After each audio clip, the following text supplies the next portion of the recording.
السلام علیکم ورحمۃ اللہ وبرکاتہ۔ ناظرین کرام، آج آپ کی بارگاہ میں ایک واقعہ لے کر حاضر آیا ہوں دوستوں۔ دنیا میں سب سے پہلا قتل کس کا ہوا، کس لیے ہوا اور کس طرح سے ہوا؟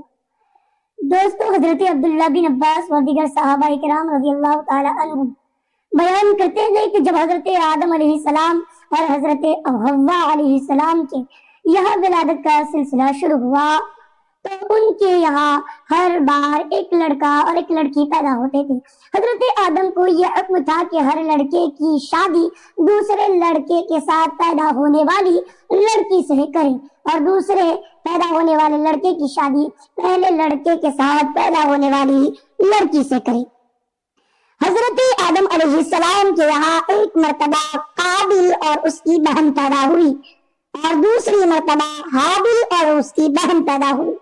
سابقہ اصول کے مطابق قابل کی بہن کا نکاح حابل سے اور حابل کی بہن کا نکاح قابل سے ہونا تھا۔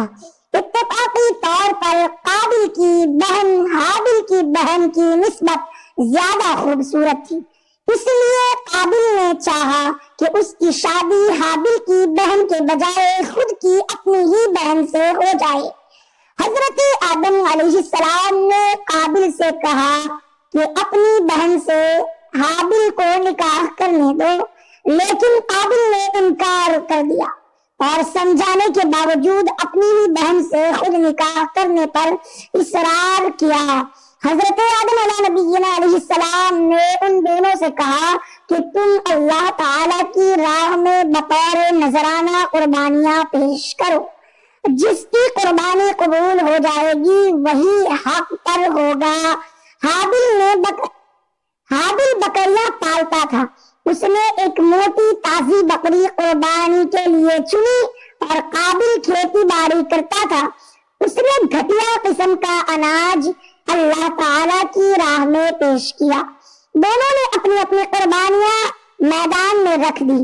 آسمان سے آگ آئی اور حابل کی قربانی کو کھا گئی، جو اس کی قبولیت کی علامت تھی۔